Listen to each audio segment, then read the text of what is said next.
In last week's episode of Kung Fu Hot Dog. Being developed, I think we might know that. I mean, I think that's somewhat obvious. I guess it would be a wonder who is necessarily doing it or if this project has been scrapped, considering Project Jawbreaker is an action-adventure game set in a modern-day world rocked by a mysterious cataclysm. Now guys, a story that has resurfaced from 3 years ago is currently doing the rounds again because people are connecting the dots, crossing the T's and dotting the I's regarding the brand new Lara Croft Tomb Raider game called Catalyst.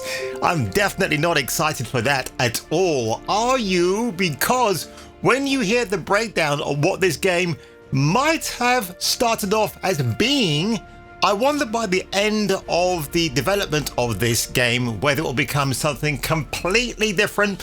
I've got a couple of feelings and thoughts about it. So without further ado, folks, let's get into this video today and let's just see what your favorite brown Sherlock Holmes uncovered on his travels to India, because that's where Catalyst apparently is going to be taking place. It's Pride Month, and I wanted to celebrate by highlighting the importance of Lara Croft to the LGBTQIA+ people in the Tomb Raider community.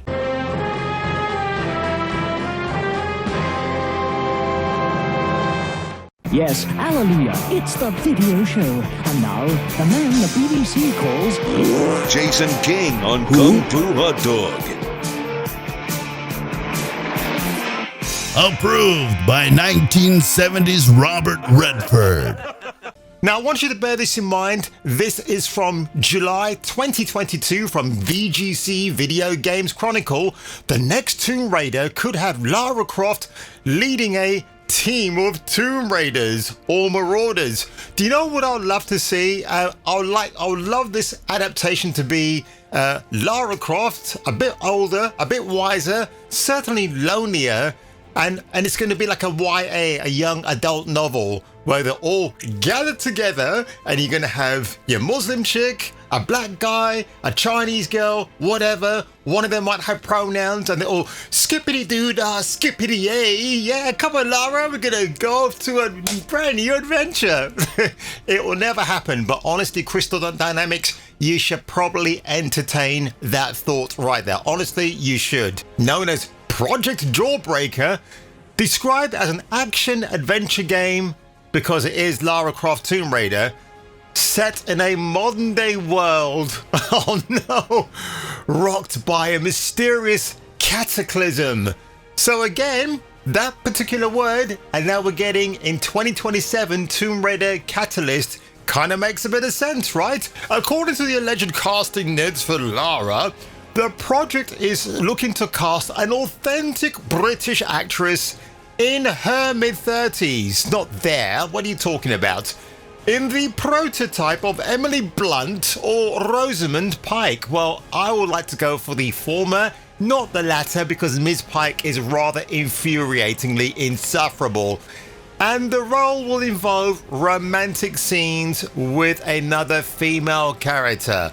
Oh, what a big shocker. So it's not enough that you can't have someone like Angelina Jolie, who for my money played the best live version of Lara Croft back in the day. And sure, you can look at Angelina's back work before she took on the role of Lara. She was Gigli. Is that the role I'm thinking of? Where she snogs up another chick. Girl Interrupted. She was having some kind of tete-a-tete with Winona Ryder or some other female character. Might be wrong because it's been such a long time since I've actually seen any of those films. So yes, Miss Jolie did have her dalliances with other women in her film roles. But when it came to her playing Lara Croft, you knew she was straight as an arrow. She was flirting with the guys, definitely using her physical prowess to one-up her other rivals on the playing field of archaeology, if you know what I mean. So I could definitely buy that aspect. It never occurred to me that Lara Croft should be a lesbo, because why? I guess it's the modern day audience, you know, the queer baiters out there who say, oh, she's always been an icon to us, a queer icon. No, she hasn't. Is she an empowering female icon for girls and women? Of course she could be. I would never ever throw salt on that one and say, no, that's not true. Yeah, I would absolutely say she could be. But then again, I would say a lot of guys find her also equally attractive. This part here where they wanted to have a romantic interest with a female character, I think I know who that might be actually. And it's very interesting how a petty company like Square Enix and maybe to a lesser degree Crystal Dynamics took action against Colin Moriarty and the Sacred Symbols podcast. Now, I'm going to show you the reading of it because mysteriously this is still around. And I find it quite funny that of all the things that they went after them for, I'm talking about Crystal Dynamics and Square Enix, who obviously published the Tomb Raider games, they actually went directly to their Patreon account or their Patreon channel where they actually had this script and they were reading from it, and they asked them to remove it from the Patreon channel, but on YouTube it's still up and running. Well, as of today, while I'm actually making this video, it is. So we're going to look at this. I will skip some parts. It is a funny table read of sorts, it really is, but you'll get a bit of a flavor as to what your possible Lara Croft Tomb Raider brand new game in 2027 is going to be. It might actually be this. All right, guys, so I have something fun to tease here. The new Tomb Raider game is being developed. I think we might know that. I mean, I think that's somewhat obvious. I guess it would be a wonder who is necessarily doing it or if this project has been scrapped, considering Crystal Dynamics, Square Enix, and the deal with Embracer recently that sent Tomb Raider over there. However, we do know that a Tomb Raider game is in development because they said it beforehand, and I think they confirmed it afterwards. But nonetheless, a source of mine in the industry leaked to me a script that is being read by actors and actresses for the various roles in what they are calling Project Jawbreaker. I actually like how Colin actually makes the distinction between actors and actresses. I do like that. Somebody actually asked me in a comment about maybe 3 weeks ago, why do I dislike Colin Moriarty? I don't dislike him. I just find that sometimes, depending on who he's guested with, he might end up talking over them because he knows so much. And yes, I do not doubt Mr. Moriarty has a ton of knowledge. He used to work for IGN. He is an enthusiast of games and entertainment alike. He knows his shit. But someone like Reforged Gaming, who thinks he's Colin Moriarty Part 2, that guy I want to slap in the face with a couple of wet fish and then shove them up his ass afterwards. That guy I do not like. But Moriarty, he's fine. But listen, we all have our opinions about certain things. And just because somebody might have a lesser opinion than you do on the same subject doesn't mean to say you should tower over them. But then again, I did see Moriarty speaking to Marek Tymiński, the CEO of CI Games behind Lords of the Fallen, and that was a good interview actually. And it seemed that Moriarty was in allegiance with the thought process with Tymiński about the modern audience. I thought that was very interesting. Anyway, guys, like I said, I'm going to skip through some of this table read, but it is funny. Tomb Raider game is about the project, and this is from the script. Project Jawbreaker is an action-adventure game set in a modern-day world rocked by a mysterious cataclysm. Tone is grounded, but with fantastical elements, seeking naturalistic performances. So that's very important as well. However, this particular script is really reading for the role of Lara, and they're looking for a female in their mid-30s who's white, 5'6", athletic, in the prototype of Emily Blunt, Rosamund Pike, etc. And they're looking for an authentic British person, it says. No Americans speaking British English. Many years, Lara plumbed the depths of forgotten places, played cat and mouse with many nefarious opponents, and worked to uncover, preserve, and protect the law. This sounds like a script for a video game. It absolutely does. I can't imagine that anybody in 2022 would sit down and pen this away just to get clips. I do genuinely believe that Moriarty was handed this script by someone within the industry, and it really pissed off Square Enix and Crystal Dynamics. Tomby, wait! Tanvi stops but doesn't turn around. A beat as Lara struggles to find the right words. Tanvi takes another step forward, then Lara speaks and stops her.